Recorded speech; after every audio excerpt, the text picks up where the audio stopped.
রাসূলুল্লাহ সাল্লাল্লাহু আলাইহি সাল্লামকে বলছে ইকরা পড়ুন।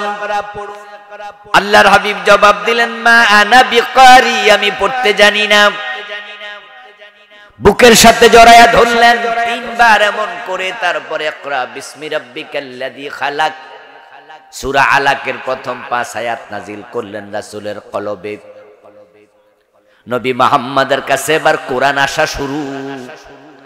আল্লাহ তাআলা এবার বলতেছে ইয়া আইয়ুহার রাসূল বাল্লিগ মা উনজিলা ইলাইকা মির রাব্বিক ওয়া মার রাসূল, আপনার রবের পক্ষ থেকে যা আপনার কাছে নাজিল হয় আপনি মানুষের কাছে এবারে গুলো প্রচার করুন। উতলু মা উহিয়া ইলাইকা মিনাল কিতাব, এই কিতাব থেকে যা নাজিল হলো ওহী হিসাবে এটা আপনি নিজেও তেলাওয়াত করুন। আপনি এটা পড়েন, আপনি এটা প্রচার করেন। ইত্তাবি মা ইউহা ইলাইকা, যে ওহী আপনার কাছে আসলো এটা আপনি মেনে চলেন। কথা কি বুঝতেছেন? আপনি এটা পড়েন, উতলু মা উহিয়া ইলাইকা মিনাল কিতাব, এই কিতাব থেকে যা আসছে আপনি পড়েন।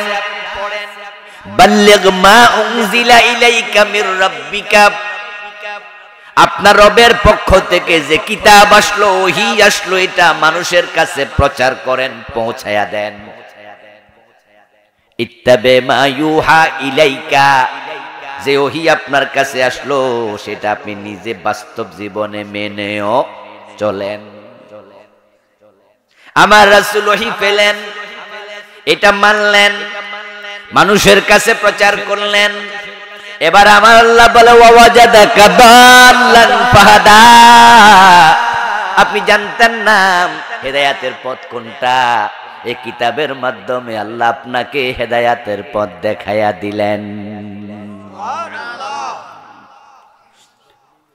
ওয়ামা কুনতা তাদরি মাল কিতাবু ওয়ালাল ঈমান, ও প্রিয় নবী ওহী আসার আগে আপনি জানতেন না ঈমান কি, আপনি জানতেন না কিতাব কি।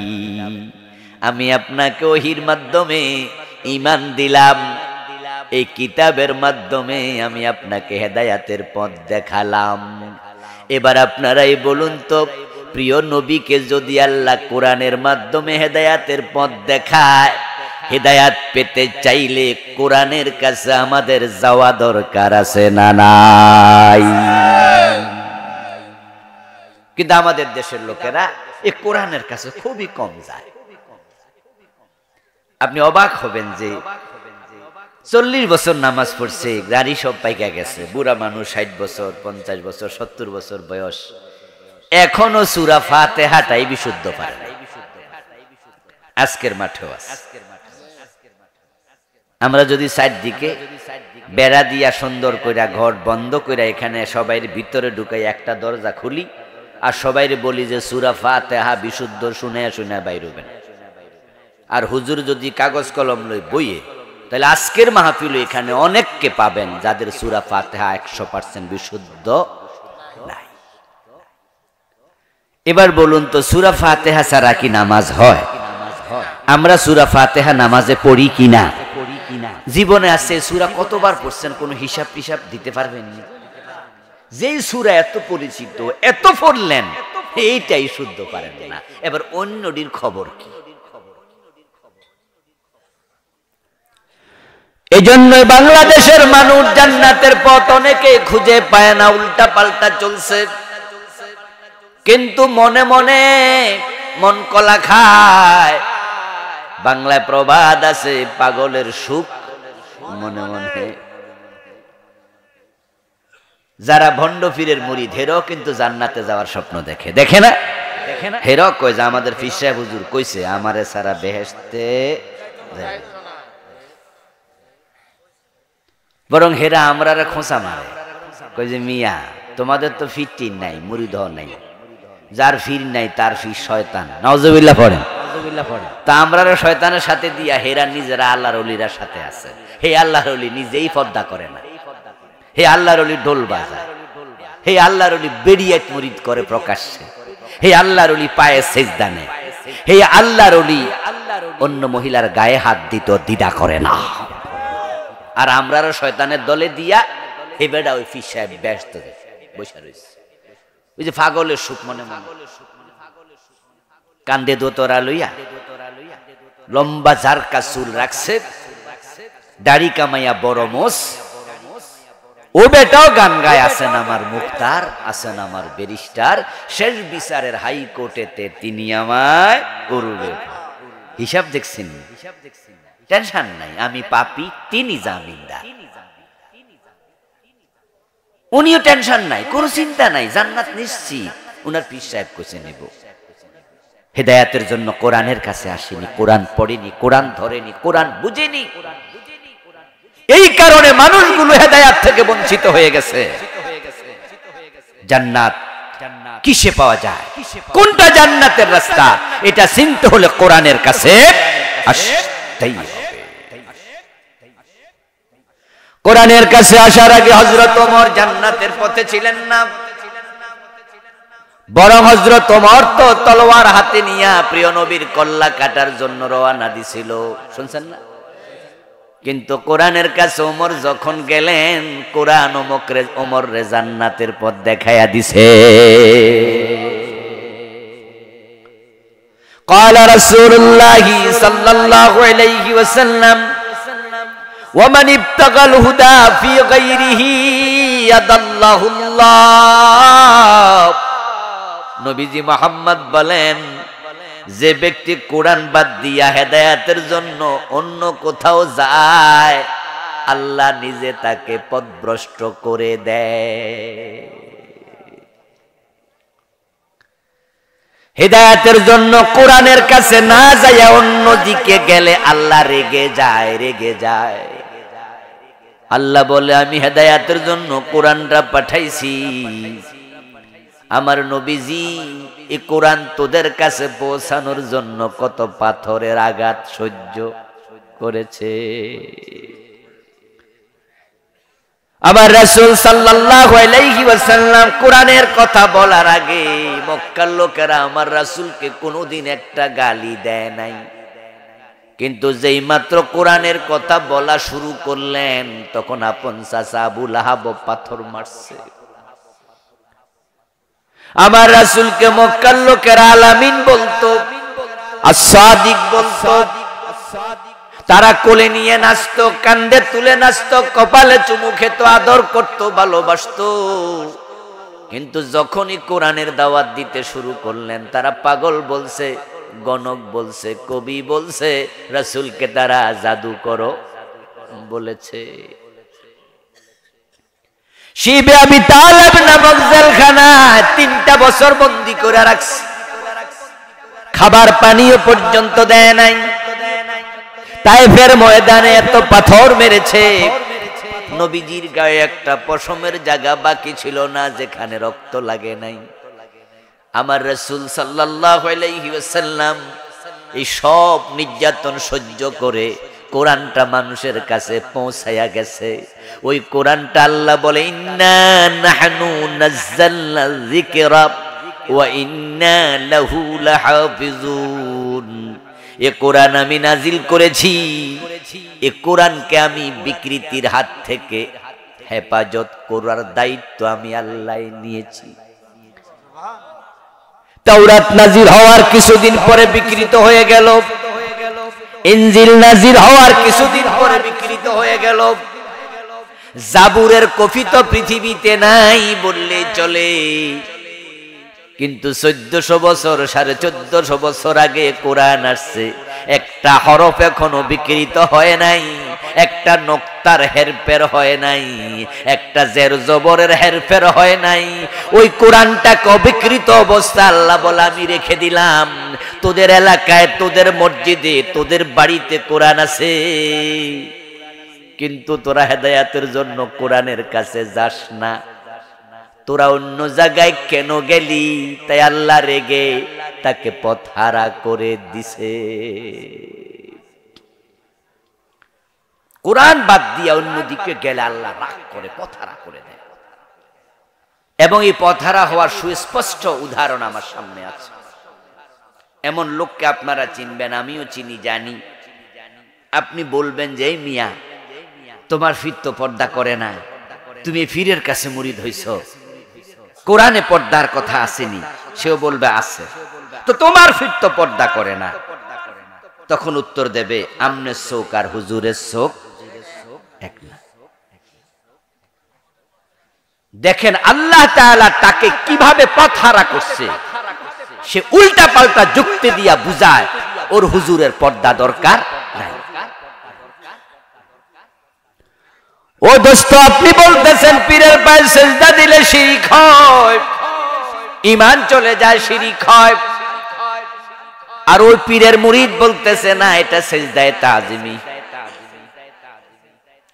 ফেরেশতারা আদম নবীরে সিজদা দিছে, তাদের ঈমান যদি না যায়, আমরা আমাদের পীরকে সিজদা দিলে আমাদের ঈমান কেন যাবে? দেখেন এমন যুক্তি করতে টান্না বাইর করছে, বাইর করে এটার নাম দিছে সিজদায়ে তাজিমি। এই সিজদার নাম দিয়া তারা এখন মাজারেও দেয়, ফিরেরও সিজদা দেয়। আল্লাহ যখন পথহারা করে তখন শয়তান কত যুক্তি মাথার ভিতরে ঢুকায়া দেয়, আর এই যুক্তির কারণে তো শয়তান নিজে পথহারা হইছে। শয়তানরা আল্লাহ জিজ্ঞাসা করছিল, মা মানাকা আল্লাহ তাসজুদা, সিজদা দিলা না কেন? আদম রে মানা করছে কেডা? সে যদি তখন বলতো সরি, ভুল হইছে, রাব্বানা যালামনা আনফুসানা। আল্লাহ আদম আলাইহিস সালামের মতো শয়তানকে মাফ করার ক্ষমতা আল্লাহর আছে না নাই? সে কি মাফ চাইছে না যুক্তি দিছে? তারা যারা ভণ্ড পীরের মুরিদ হয়, পর্দা করে না, তারাও যদি মাফ চাইতো আল্লাহ ক্ষমা করত। তারা কি মাফ চায় না যুক্তি দেয়? যারা পীরের পায়ে সিজদা দেয় তারা যদি মাফ চাইতো আল্লাহ তাদেরকেও ক্ষমা করত। তারা কি মাফ চায় না যুক্তি দেয়? আল্লাহ পথহারা করে দিয়েছে। এই জন্য আমার আলোচনা যারা শুনছেন, হিদায়াত যদি পেতে চান তাহলে আল্লাহর কোরআনের কাছে আপনাকে যেতেই হবে। নবীজি সাল্লাল্লাহু আলাইহি ওয়াসাল্লাম আমাদেরকে কোরআন পড়তে বলছে, কোরআন জানতে বলছে, কোরআন বুঝতে বলছে। এটা এমন এক দামি কিতাব, যদি আপনি এটা পড়েন, আপনি বোঝেন, আপনি মানতে থাকেন। আল্লাহ কোরআন মাজিদে বলেন, ইয়ারফাইল্লাহুল্লাযীনা আমানু মিনকুম ওয়াল্লাযীনা উতুল ইলমা দারাজাত। যারা ঈমান পাওয়ার পরে কোরআনের ইলম শিখবে, আমি আল্লাহ নিজ দায়িত্বে তাদের দুনিয়া আখিরাতে সম্মান বাড়ায়া দেব। আপনাকে আল্লাহ সম্মানিত করবে, হেদায়েত দিয়ে দেবে। এ কোরআন শিখার জন্য ঘর থেকে যখন কেউ বের হয়, প্রিয় নবীজি বলছেন, আল্লাহর রহমতের ফেরেশতাদেরকে আল্লাহ অর্ডার দেন, যাও যাও আমার বান্দার পায়ের নিচে তোমার পাখা বিছায়া দাও। বড় দামি কিতাব। কিন্তু যারা কোরআন ছেড়ে দেবে, কোরআন মানবে না, কোরআন ধরবে না, কোরআন বুঝবে না, তারা দুনিয়ায় তো হেদায়েত থেকে বঞ্চিত হবেই, তারা সত্যের পথ খুঁজে পাবে না। আর আখিরাতে আল্লাহর সামনে নবী মুহাম্মদ সাল্লাল্লাহু আলাইহি ওয়াসাল্লাম তাদের বিরুদ্ধে আল্লাহর আদালতে রাসূল নিজে মামলা দায়ের করবেন। যারা কোরআন পড়ে না, কোরআন বোঝে না, কোরআন মানে না, রাসূল নিজে তাদের বিরুদ্ধে আল্লাহর কাছে মামলা দেবেন। আপনারা কি রাসূলের মামলার আসামি হতে চান না শাফাআত চান? শাফাআত চান? নিজের আমল দিয়ে মুক্তি পাবেন এমন আমল করছেন, না সুপারিশ দরকার হবে? শাফাআত আমরা সবাই চাই, কিন্তু রাসূল কিছু লোকের বিরুদ্ধে মামলা দেবে, শাফাআত নয়। শাফাআত নয়, মামলা। আল্লাহর নবী কাদের বিরুদ্ধে মামলা দেবেন? কোরআনে আল্লাহ বলেন, ওয়াকালার রাসূলু ইয়া রাব্বি ইন্না কওমি ইত্তাখাযু হাযাল কুরআনা মাহজুরা। হাসরের দিন আমার রাসূল বলবেন, ও আমার আল্লাহ, এই মানুষগুলো আমার কওমের লোক, জাতির লোক, উম্মতের মাঝে অমক অমক অমক, আমার রেখে আসা কোরআন তারা পরিত্যাগ করেছে। পড়ার সুযোগ ছিল, পড়েন নাই, আপনি পরিত্যাগকারী। বুঝার সুযোগ ছিল, বোঝেন নাই, আপনি পরিত্যাগকারী। মানার সুযোগ ছিল, মানেন নাই, আপনি পরিত্যাগকারী। সমাজে কায়েম করার সুযোগ ছিল, কায়েম করেন নাই, আপনি পরিত্যাগকারী। সবাই হবে রাসূলুল্লাহর মামলার আসামি। যারা কোরআন শিখেন নাই তারা আজ থেকে সিদ্ধান্ত নেন কোরআন শিখবেন। এ কোরআন পৌঁছানোর জন্য রাসূল কি কষ্ট করলেন। আপনার বাড়ির পাশে মক্তবে কত বাচ্চারা কোরআন পড়ে, মাত্র 7 বছর বয়সে 30 পারার হাফেজ, এমনও আছে না নাই? আর আপনি 70 বছর বয়স, আপনি দেখে দেখে পারেন না।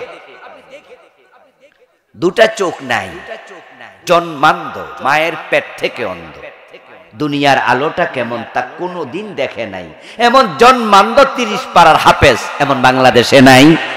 তা আপনার 2 চোখ দিয়া লাভটা হলো।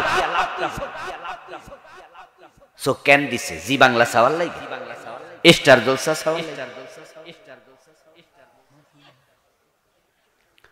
ও বন্ধু, যদি অন্ধ লোক হাফেজ হতে পারে 30 পার, আমি আপনাকে হাফেজ হতে বলি নাই। হাফেজ হওয়া ফরজ নয়, ওয়াজিব নয়, এটা ভালো উত্তম কাজ, কিন্তু কোরআন শিখাটা তো ফরজ। কোরআন শিখা কি? এবং আল্লাহ যত ফরজ অবতীর্ণ করছেন তার মাঝে 1 নাম্বার ফরজ ছিল ইকরা। ইকরা শব্দের অর্থ কি? কি পড়তে বলছে? ইংরেজি বাংলা। আল্লাহ প্রথম অর্ডার দিলেন কোরআন পড়ো, এবং প্রিয় নবীজি সাল্লাল্লাহু আলাইহি ওয়াসাল্লাম বললেন তালাবুল ইলমি ফরিদা আলা কুল্লি মুসলিম। আমার দোস্তরে, হিন্দু হওয়ার জন্য গীতা পড়া লাগে না। বাংলাদেশে অনেক হিন্দু আছে যারা তাদের ধর্মগ্রন্থ পড়া দূরের কথা, ধর্মগ্রন্থ ছোঁয়ার অনুমতিও নাই। হিন্দুদের মাঝে 4টা গোত্র আছে, তার মাঝে একটার নাম নমশূদ্র। যারা নমশূদ্র তাদের ধর্মগ্রন্থ ধরা নিষিদ্ধ, পড়া দূরের কথা, ধরবেও না। ওদেরকে বলা হয় কম জাত, ছোট জাত, ওরা ধর্মগ্রন্থ ধরবে না। হিন্দু হওয়ার জন্য গীতা পড়া লাগে না, বেদ, মহাভারত, উপনিষদ, রামায়ণ পড়া লাগে না। হিন্দুর ঘরে জন্ম নিলে হিন্দু, বৌদ্ধ হওয়ার জন্য ত্রিপিটক পড়া লাগে না, বৌদ্ধের ঘরে জন্ম নিলে বৌদ্ধ। ইহুদি হওয়ার জন্য তাওরাত পড়া লাগে না, ইহুদির ঘরে জন্ম নিলে ইহুদি। খ্রিস্টান হওয়ার জন্য ইঞ্জিল পড়া লাগে না, খ্রিস্টানের ঘরে জন্ম নিলে খ্রিস্টান ইঞ্জিল না পড়লেও চলে। কিন্তু মুসলমানের ঘরে জন্ম নিলে মুসলমান না। তলাবুল ইলমি ফরিদা আলা কুল্লি মুসলিম।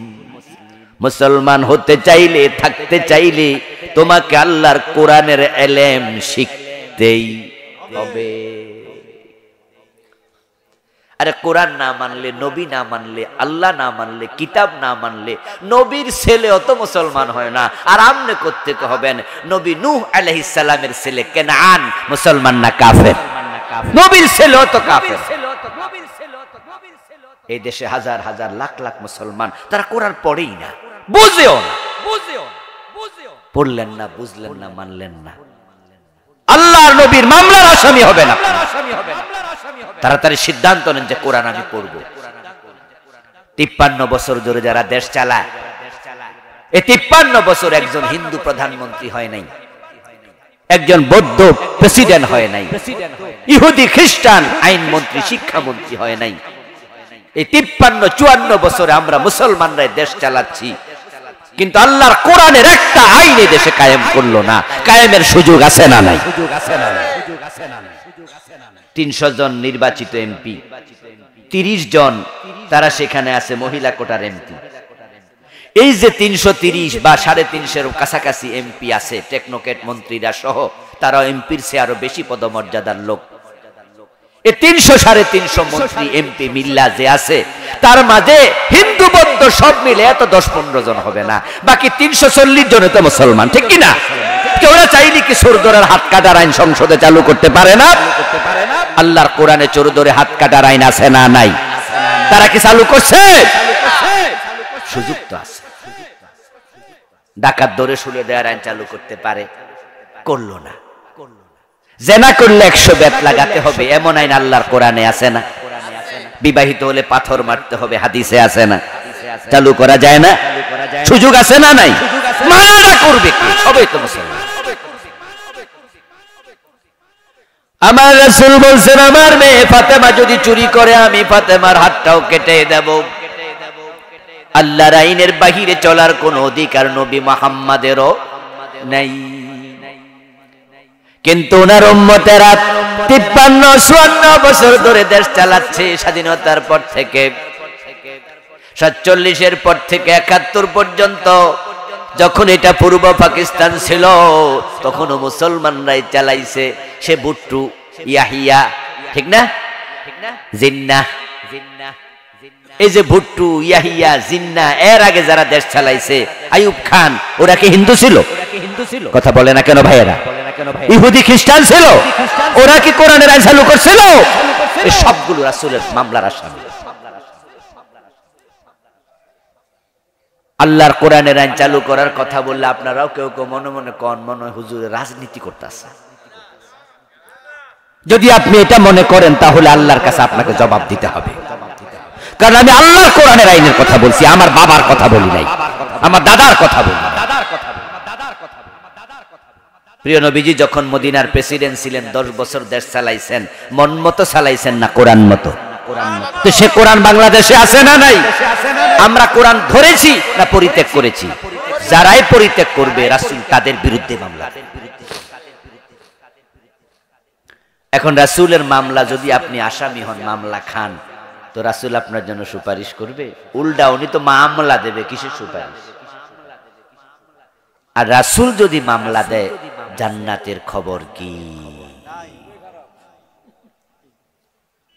জান্নাতে যাইতে চাইলে জান্নাতে যাওয়া যায়, তাহলে তো হিন্দুরাও যাবে। কারণ আমরা তো যেতে চাই, আর হিন্দুরা অলরেডি অনেকে গেছে। আপনি যদি বিশ্বাস না হয় বাজারে যাবেন, বড় বড় বাজার যেগুলো আছে আপনাদের এলাকায়, বাজারে গিয়ে দেখবেন কত হিন্দু ভদ্রলোক মরা বাবার ছবি টানাইয়া, ছবির এখানে লেখা দিছে স্বর্গীয় সত্যেন্দ্র নারায়ণ দাস, স্বর্গীয় শ্যামল দত্ত বাবু, স্বর্গীয় অমক, এরকম লেখা কি আপনারা দেখেন নাই কোনোদিন? স্বর্গীয় মানে কি স্বর্গে গেছে না যাইব? অলরেডি গেছে গা, আর আমরা তো যাবো। এরা আরো আগে আর কয়েক কদম শখের ঠেলায় বা ফেরে জান্নাতে। কি স্বর্গ আর জান্নাত কি দুই জিনিস নাকি? এক জিনিস কিন্তু, জানেন তো আপনারা? স্বর্গ কি শব্দ? সংস্কৃত, আরবিতে জান্নাত, বাংলায় বাগান, ইংরেজিতে হেভেন, এরপরে আপনার আমরা ফার্সিতে বলি বেহেশত। এই যে বেহেশত, এটা কি শব্দ? ফার্সি বেহেশত। আবু বকর জান্নাতি, হযরত ওমর বেহেশতি, দুইজন দুই দেশে এক জায়গায়। কেউ বলে চোখ, কেউ বলে নয়ন, কেউ বলে লোচন, কেউ বলে আখি। জিনিস কয়টা? মলয় এবং বাতাস একই জিনিস। কেউ বলে বউ, কেউ বলে লাউ, কেউ বলে কদু, কেউ বলে আনন্দ, কেউ বলে ফুর্তি। তারা বলেছিল ভাস্কর্য, আমরা বলেছি এটাই হলো মূর্তি। মনে আসেনি আন্দোলনের কথা? আরে ভাস্কর্যের কারণে হুজুরদেরকে কিভাবে জেলে দিছে। ওরা ওদের নেতার ছবি বাংলাদেশে টানাচ্ছে, মাদ্রাসায় ভিতরে পর্যন্ত টানাইছে, মহিলার ছবি ঝুলাইছে। এতে তাদের শান্তি হয় নাই, আরো বেশি এবার মূর্তি বানানো শুরু করছে, রাস্তার মোড়ে মোড়ে মূর্তি। মুসলমান কি মূর্তি বানায় না ভাঙ্গে? ইব্রাহিম কি বানাইছে না ভাঙছে? শাহজালাল রাহমাতুল্লাহ আলাইহি বানাইছে না ভাঙছে? আমার নবী মুহাম্মদ সাল্লাল্লাহু আলাইহি সাল্লাম মক্কা বিজয়ের পরে 360 মূর্তি, 370টা, 80টা আরো যোগ করছে না ভাঙছে? আর ওরা 15 বছরে, গত 15 বছরে মূর্তি ভাঙছে না বানাইছে? মূর্তি বানানো মুসলমানের সন্তানের কাজ। যেখানে মূর্তি থাকে, ছবি ঝুলানো থাকে, সেখানে রহমতের ফেরেশতা আসে না। এজন্য আমরা আলেমরা বিরোধিতা করছি। قال رسول الله صلى الله عليه وسلم لا تدخل الملائكة بيتا فيه كلب أو تصابير ওই ঘরে রহমতের ফেরেশতা ঢোকে না যে ঘরে কুকুর আছে এবং যে ঘরে ছবি টানানো আছে। ছবি মূর্তি এগুলো থাকলে রহমতের ফেরেশতা যায় না। তো আমরা হুজুররা বললাম যে বাংলাদেশ এটা ওলি আল্লাহর দেশ, শাহজালাল শাহ মাখদুমের দেশ, এটা মূর্তির দেশ হতে পারে না, তোমরা মূর্তি বানাইও না। ওরা কই হুজুর তোমরা কি বোঝো, এগুলো মূর্তি না, এগুলো কি ভাস্কর। এই মুরব্বী আপনি সুদ খান কেন? না না আমি ইন্টারেস্ট খাই। সুদের নাম পাল্টাইয়া খায় এমন কিছু লোক আছে না? হ্যাঁ, নাম পাল্টাইয়া খায়, নাম পাল্টাইয়া বাড়াবাড়ি করছে, হুজুরদেরকে ধরছে মারছে। মাওলানা মামুনুল হক ভাই উনি যখন মূর্তির বিরুদ্ধে বাঘের মতো হুঙ্কার দিয়ে কথা বললেন, পরে উনারে দইরা বউ দিয়া দর্শনের মামলা দিয়ে জেলে ঢুকাই দিচ্ছে। ওরা যদি ক্ষমতায় থাকতো এখনো বের হতে পারত না। আর ওদের বাড়াবাড়ির ফলাফল আল্লাহ দেখাইছে। মানুষ বলে অতিও লম্বা হইও না তাহলে তুফানে ভাঙবে, আবার অতি ছোট থাইকো না ছাগলে খাবে। এজন্য মাঝামাঝি থাইকো, বেশি বাড়াবাড়ি ভালো না। ওরা বাড়াবাড়ি করছে আর রেজাল্টটা আল্লাহ 5 তারিখে দেখাইছে। এ বড় বড় মূর্তির গলার মাঝে রশি লাগায় মাটির মাঝে শোয়াই দিছে। কয়েকজনে দেখলাম মাথার উপর ওইটা।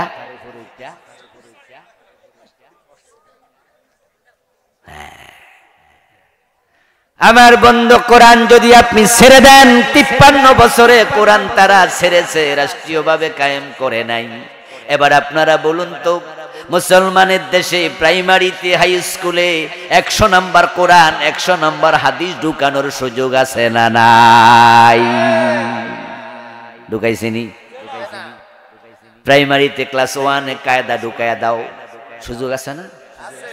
টাকা নেই, শিক্ষকের বেতন দেওয়ার পয়সা নাই। কয় কি রে, ওরা তো একাই 400 কোটি টাকার মালিক ফিয়ন হইয়া, নাকি শুনছেন না? বাড়ির ফিয়ন কত টাকার মালিক? দেশের টাকায় কানাডা বেগম পাড়া বানানোর পয়সা আছে, আমেরিকায় বাড়ি বানায়, হাজার হাজার কোটি টাকা বাজেট হয়, 1 লক্ষ কোটি টাকার উপরে বার্ষিক বাজেট। প্রাইমারি স্কুলে টিচার আছে 5 জন 6 জন 7 জন। এক একটা সরকারি হাই স্কুলে টিচার আছে 15 জন 17 জন 20 জন। এক একটা কলেজে টিচার আছে 100 জন 150 জন। এক একটা বিশ্ববিদ্যালয়ে সরকারি বেতন পায় এমন ইউনিভার্সিটি আছে টিচারের সংখ্যা 700 800 1000 2000। আর প্রতিটা প্রাইমারিতে মাত্র একজন হুজুর যদি দেয় তাহলে তিনি 1 2 3 4 5 পর্যন্ত কোরআন হাদিস পড়াবে। আমার দোস্ত, 1 এ কায়দা, ক্লাস 2 তে আম্পারা, ক্লাস 3 এর মাঝে 10টা সূরা অর্থ সহ শিখায়া দাও। ক্লাস 4 এ 5 এ এরকম ভাগ করে করে যদি কোরআন হাদিস শিখাইতো, আমাদের বাচ্চারা 5 পাস করার সাথে সাথে প্রত্যেকে কোরআনের আলেম হয়ে যেত। সকল ঘরে ঘরে কোরআন পড়ার লোক হইত। এবং ক্লাস 10 পর্যন্ত যদি একটু এটাকে ভালো করে তার টিপ দিয়ে সিলেবাস ধারাবাহিকভাবে আগাইতো, মেট্রিক পাস করা প্রতিটা ছেলেই বাবার জানাজার নামাজের ইমামতি করতে পারত। আমি জানি না আপনাদের এলাকায় নুরানি মক্তব আছে কিনা। নুরানি সিস্টেমে যেখানে মক্তব পড়ায় সেখানে কিন্তু নুরানির বাচ্চারাই জানাজার নামাজ পড়াইতে পারে। 40টা হাদিস মুখস্থ করে এবং জানাজার নামাজ একটুকু ফলাফল পড়াইতে পারে। আর আপনারা এখানে অনেকে আছেন জানাজার নামাজ কেমনে পড়ে হিডাই জানেন না, বরং জানাজার নামাজে যাইয়া হুজুর রেখো, হুজুর নিয়ম কর, হুজুর জানাজার নামাজের নিয়ম কইয়া দে মাইকে 4 তাকবীরে ইমামের সাথে ফরজে কে ভাইয়া জানাজার নামাজ পড়তেছি, আল্লাহু আকবার। এখন আল্লাহু আকবার যে কইলো, পরে আবার দোয়া আসেনি তো বেড়া নিয়ত শিখছে, এখন দোয়া শিখবো কখন? তো বেড়া আল্লাহু আকবার কই খারাইতে হয় আর মনে মনে কয় এমন কি আজিব আজিব আজিব। এই সিলেবাস আমাদের শেষ করে দিল। অঙ্ক শিখাইতে পারো, বিজ্ঞান ভূগোল শিখাইতে পারো, ইতিহাস শিখাতে পারো, কম্পিউটার সায়েন্স শিখাইতে পারো, জীববিজ্ঞান নৃবিজ্ঞান শিখাতে পারো, কেমিস্ট্রি বায়োলজি ফিজিক্স শিখাতে পারো, কত কিছু শিখাইলা। ইন্টারমিডিয়েটে 1700-1800 নাম্বারের পরীক্ষা নিতে পারো, সেখানে 100 নাম্বার কোরআন ঢুকাতে পারো না, কারণ কোরআনের প্রতি তোমাদের কোনো ভালোবাসা নাই, মহব্বত নাই। এবার বলুন তো, শিক্ষামন্ত্রী এই অর্থমন্ত্রী রাসূলের মামলার আসামি হবে কিনা? এই ক্ষমতাওয়ালা মানুষগুলো কিয়ামতের দিন আল্লাহর সামনে যাইয়া তারা জাহান্নাম দেখে সেদিন বলবে, মা আগনা আন্নি মালিয়া হালাকা আন্নি সুলতানিয়া। আল্লাহ যখন ফেরেশতাদেরকে বলবেন, খুদুহু ফাগুল্লুহু সুম্মাল জাহিমাম সাল্লুহু, তারে ধর, হাতে পায়ের মাঝে জাহান্নামের শিকল বেঁধে ডান্ডা বেরি পরাইয়া জাহান্নামে ফেলে দে।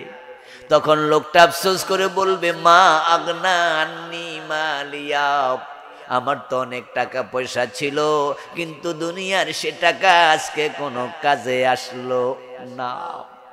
হালাকান্নি সুলতানিয়াম, আমার তো ক্ষমতা ছিল, এই ক্ষমতাটাও আজকে কোনো উপকারে আসলো না। দুনিয়ার টাকা দিয়া যদি মসজিদ বানাইতাম, মাদ্রাসা বানাইতাম, দান সদকা করতাম, যাকাত দিতাম, গরিবরে খাওয়াইতাম, মাহফিলে দিতাম, মাদ্রাসায় দিতাম, তাহলে আমল নামায় সওয়াব যোগ হতো, আজকে আমল নামা বাড়ি হলে জান্নাত পেয়ে যেতাম। কিন্তু কৃপণতা কইরা আল্লাহর পথে টাকা খরচ করে না, এমন ধনী লোক আছে না নাই? মাহফিলের জন্য, মাদ্রাসার জন্য চাইলে মানি ব্যাগ খুইলা তার মাঝে কোনার মাঝে খোঁজে 10 টাকার নোটটা কই আছে। যদি দেখে যে ছোট নোট নাই, তাহলে আস্তে করে কইয়া দে, ভাই ভাঙতি নাই, জানগা। কেন তোমার এখানে কি 100 টাকারটা নাই? এটা দিলে অসুবিধা ছিল? এটা দিলে কি সওয়াবটা আরেকজনের আমল নামায় যাইতো? কার আমল নামায় যাইতো? আপনি দিছেন, আপনারই যাইতো। আপনার লাখ লাখ কোটি কোটি টাকা তো রেখে গেছেন দুনিয়া, যাকাতটাও তো দেন নাই। সেদিন চিৎকার দিয়া বলবেন যে কোনো কাজে আসলো না। আর যারা এই শিক্ষামন্ত্রী ছিল, প্রধানমন্ত্রী ছিল, আমাদের শিক্ষামন্ত্রী যদি সরকারের কাছে বলতো, এটা তো চাঁদপুর নাকি, চাঁদপুরও তো শিক্ষামন্ত্রী একজন ছিল না? গত বছরে তো, গত সরকারে তো ছিল। হ্যাঁ, উনার শিক্ষামন্ত্রী থাকাকালে উনি যদি চাইতো প্রাইমারি স্কুল 100 নাম্বার কোরআন, 100 নাম্বার হাদিস ঢুকাই দিত, তাহলে মরার পরেও কিন্তু উনার আমল নামায় সদকা জারিয়া সওয়াব যাইত। এই বাচ্চারা কোরআন শরীফ পড়লে কি সওয়াব হতো না? কোরআন পড়লে প্রতি অক্ষরে কত নেকি, কমপক্ষে কত নেকি বলেন না? এই 10 নেকি কি উনার আমল নামায় যাইতো না? হাসরের দিন যখন এই নেতারা, এই মন্ত্রীরা, এই প্রধানমন্ত্রী, প্রেসিডেন্ট, যাদের হাতে ক্ষমতা ছিল, ওই মেম্বার সাহেব ক্ষমতা কাজে লাগান, চেয়ারম্যান সাহেব ক্ষমতা কাজে লাগান। আপনি ওয়ার্ডের মেম্বার, আপনার মেম্বারির 5 বছরের জন্য এলাকায় মক্তব চালু হয়। সরকার থেকে যে টিআরের গম আসে, কাবিখার গম আসে, বিভিন্ন বাজেট আছে। আপনি মেম্বার হওয়ার পরে, চেয়ারম্যান হওয়ার পরে, মন্ত্রী এমপি হওয়ার পরে আপনার এলাকাতে আপনি কোরআন চালু করেন, মক্তব চালু করেন, মাদ্রাসা বানায়া দেন, মসজিদ বানায়া দেন। আপনি একদিন ক্ষমতায় থাকবেন না, কিন্তু এটা চলতেই থাকবে। আহারি, আমরা যারা আজকের মাহফিলে আছি, আমরা চাইলেও কিন্তু 100 মক্তব বানাইতে পারবো না। আমরা চাইলেও প্রাইমারি স্কুলে নিজের বেতন দিয়ে শিক্ষক নিয়োগ করতে পারবো না। এটা ব্যক্তিগতভাবে সহজ নয়। কিন্তু প্রধানমন্ত্রী চাইলে পুরা বাংলাদেশে তিনি প্রতিটা প্রাইমারিতে একজন হুজুর ঢুকাইয়া কোরআন চালু করে দিতে পারতেন। ক্ষমতা কি কারো চিরস্থায়ী হয়? যারা ছিল তাদের কি স্থায়ী হয়েছে? আজকে ডক্টর ইউনূস যে আছে, বেটার ক্ষমতা কি চিরস্থায়ী হবে? আগামীকাল যারা আসবে তাদের ক্ষমতা কি চিরস্থায়ী হবে? টাইম ফ্রেম লিমিটেড, সময় বড় কম, এর ভিতরে কাজে লাগান। সেদিন যারা কাজে লাগাবে তারা নিজেরা সেদিন আনন্দিত হবে, খুশি হবে। আল্লাহ তাআলা তাদেরকে বলবেন, উদখুলুল জান্নাতা বিমা কুনতুম তা'মালুন, তোমাদের এই ভালো কর্মের কারণে আজকে তুমি জান্নাতে ঢুকে যাও। তাই বন্ধু চালু করেন, কাজে লাগান, কোরআন পড়েন, কোরআন ধরেন, সন্তানদেরকে কোরআন শিখান। যারা তেলাওয়াত পারেন না আজকে সিদ্ধান্ত নেন তেলাওয়াত রমজান আসার আগে শিখে নেবেন, এখনো 2 মাস আছে। কোরআন শিখতে বেশি সময় লাগে না। কোরআনের মতো সহজ কোনো কিতাব পৃথিবীতে একটাও নাই। মাত্র 1 মাস 2 মাসে কোরআন পুরা শিখা যায়। 7 দিন 10 দিনের বেশিও লাগে না, একটু যত্ন করে পড়লেই হলো। এটা বড় সহজ কিতাব, বড় সহজ কিতাব। আমি এমন তোতলাও দেখেছি নিজের নাম বলতে পারে না, কিন্তু 30 পারার হাফেজ হয়ে গেছে। যখন কোরআন পড়ে তখন যে তোতলা তা বুঝার কোনো সুযোগই নাই। একবার আমি রমাদানের একটি প্রোগ্রাম বাংলা ভিশন টেলিভিশনে রেকর্ড করার জন্য গেলাম। সেখানে যাওয়ার পরে হাফেজদের প্রোগ্রাম, রমাদানে হাফেজদের প্রতিযোগিতা হয়, দেখবেন বিভিন্ন চ্যানেলে, ইফতারের আগে দেখা। তো সেখানে আমি গেস্ট। তো আমরা বসে আছি, ছাত্ররা কোরআন তেলাওয়াত করছে, হাফেজরা প্রশ্ন করছে, জবাব দিচ্ছে, ভালোই লাগছে, এনজয় করছি। আমরাও মাঝে মাঝে কিছু প্রশ্ন করছি। এর মাঝে প্রোগ্রাম শেষে যিনি উপস্থাপক তিনি মাইক হাতে নিয়ে বললেন যে, সম্মানিত মেহমানবৃন্দ, আপনারা দয়া করে আমাদেরকে 2-4 মিনিট সময় দেন, উঠবেন না, আপনারা একটু চেয়ারে বসে থাকেন। তো আমরা বসে থাকলাম। এর মাঝে তিনি নাম ধরে একটা ছেলেকে ডাকলেন। সে ছিল এখানকার একজন আপনার এই আজকে প্রতিযোগী। সে আসার পরে দাঁড়ালো। এবার উপস্থাপক বলতেছে, বাবু তোমার নাম কি? সুবহানাল্লাহ, বাচ্চা নাম বলতে পারছে না, শুধু তোতলাচ্ছে। তোতলারা যেমন বলতে গিয়ে অনেক ধাক্কা খায়, সে দারুণ ভাবে ধাক্কা খাচ্ছে, অনেকক্ষণ লাগাইয়া তারপর নাম বলল। এবার বলল বাবার নাম, সে বলতে কষ্ট পাচ্ছে। উনি বলল থামো, লাগবে না। আমাদেরকে এবার বলতেছে, কিছুক্ষণ আগে আপনাদের সামনে সে কোরআন তেলাওয়াত করে গেছে, সেই যে তোতলা, আপনারা কি টের পাইছেন? আমাদের তো চোখে পানি এসে যাওয়ার অবস্থা। সুবহানাল্লাহ, উনি বাংলায় কিছু জিজ্ঞাসা না করলে আমরা জানতাম না সে তোতলা। অথচ কিছুক্ষণ আগে কোরআনের আয়াত জিজ্ঞাসা করছে, ঠাস ঠাস করে বলে গেছে। ওয়ালাকাদ ইয়াসসারনাল কুরআনা লিযিকর ফাহাল মিন মুদ্দাকির। আল্লাহ কোরআনে বারবার বলছেন, আমি বুঝার জন্য, শিখার জন্য, মানার জন্য কোরআনকে সহজ করে দিছি। এত সহজ কোরআন।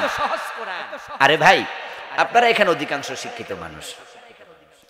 আপনারা ছোটকালে গরুর রচনা লিখছেন স্কুলে, এখনো তো গরুর রচনা পারেন।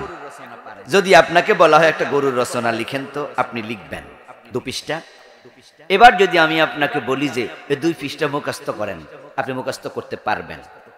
এবার যদি বলি যে মুখস্থ বলেন, আমি কাগজটা সরায় নিলাম, আপনি হুবহু বলতে পারবেন না। দেখবেন যে কোনোটা আগেরটা পরে, কোনটা পরেরটা আগে, কোনোটা কিছু কইছেন নতুন করে ঢুকাইছেন, কিছু বাদ দিয়ে দিচ্ছেন। ফার্স্ট টু লাস্ট আপনি মুখস্থ বলতে পারবেন না, পেস লাগাবেন। কিন্তু কোরআন যখন হাফেজরা তারাবির নামাজে পড়ে, দেখছেননি কেমনে টান মারে? পিছনে একটা শব্দ অক্ষর ভুল করলে পিছন থেকে লোকমা। কিভাবে সম্ভব? এটাই বলে আল্লাহ আমি সহজ করে দিয়েছি। সুবহানাল্লাহ পড়ে। সহজ করছে কে? আল্লাহ সহজ করে দিয়েছে।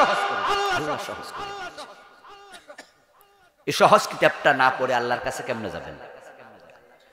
ওয়া মান আরাদা আন যিকরি ফাইন্না লাহু মাঈশাতান দানকা ওয়া নাহশুরুহু ইয়াওমাল কিয়ামাতি আ'মা। অন্য আয়াতে আল্লাহ বলেন, যারা আমার কোরআন থেকে মুখ ফিরায় নিছে, এ কোরআন পড়ে নাই, বোঝে নাই, মানে নাই, আমি হাসরের দিন অন্ধ বানায়া তুলব। এই 2 চোখ আল্লাহ কেড়ে নিয়ে অন্ধ বানায়া দেবে। কোরআনের উপর বিশ্বাস আছে না নাই?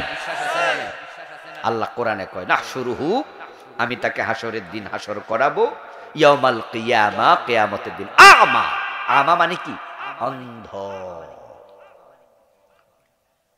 সেদিন ইনশাআল্লাহর সামনে অন্ধ হয়ে বলবে রব্বি লিমা হাশারতানি আমা ওয়া কাদ কুনতু বাসীরা। আল্লাহ আমার তো চোখ ছিল, আপনি আমাকে আজকে কেন অন্ধ বানায়া তুললেন? আল্লাহ তখন জবাব দেবে কাযালিকা তাতকা আয়াতুনা ফানাসিতাহা ওয়া কাযালিকাল ইয়াউমা তুনসা। তোমার কাছে আমার কোরআনের আয়াতগুলো গিয়েছিল, তুমি এগুলো ভুলে গিয়েছিলে, পড়ো নাই, বোঝো নাই, মানো নাই। এজন্য আমি আল্লাহ আজকে তোমাকে ভুলে গেলাম। তোমার মতো বান্দা আমার প্রয়োজন নাই। তোমার আমি চোখ কেড়ে নিয়েছি, যেদিকে মন চায় যাও। এদিকে গেল জাহান্নাম, ওদিকে গেল জাহান্নাম, ওদিকে জাহান্নাম। ওই যে সোজা রাস্তা ছিল জান্নাত, সে রাস্তায় তুমি চলো না। সন্তানদের কোরআন পড়াবেন, আলেম বানাবেন। আপনার জানাজার ইমাম যেন আপনার নিজের সন্তান ইমামতি করতে পারে। ডাক্তার হবে, ইঞ্জিনিয়ার হবে, সন্তান বড় শিক্ষিত হবে, প্রফেসর হবে, কোনো অসুবিধা নাই, কিন্তু ফাউন্ডেশনটা যেন আল্লাহর কোরআন হয়। বিশুদ্ধ তেলাওয়াত শিখাবেন, ভুল পড়বেন না, আবার কিন্তু অর্থ সহ পড়বেন। আল্লাহ কি বলেছে বুঝবেন। দিন 5টা আয়াত করে পড়েন, 5 30 150, 1 বছরে 1800, 3 4 5 বছর পরে পুরা কোরআন পড়া হয়ে যাবে ইনশাআল্লাহ। আপনি কোরআনের আলেম হয়ে যাবেন। কোরআন আপনাকে বলবে এটা সত্য, এটা মিথ্যা। এটাকে ফুরকান বলা হয়। ফুরকান কোরআনের অপর নাম কি? ফুরকান। কোরআন হক এবং বাতিল পার্থক্য করে। কোরআন আপনাকে বলবে এটাই জান্নাতের পথ, এই পথেই চলো। হাদা হুদা ফামান তাবিয়া হুদায়া ফালা খাউফুন আলাইহিম ওয়ালা হুম ইয়াহজানুন। ফামান ইত্তাবা হুদায়া ফালা ইয়াদিল্লু ওয়ালা ইয়াশকা। আমার প্রিয় ভাইয়েরা, সিদ্ধান্ত আমার সন্তান আলেম হবে, আমি কোরআন পড়বো। আপনার স্ত্রীকে পড়াবেন, নিজে পড়বেন। কোরআন আপনাকে আল্লাহর জান্নাত পর্যন্ত পৌঁছিয়ে দেবে ইনশাআল্লাহ।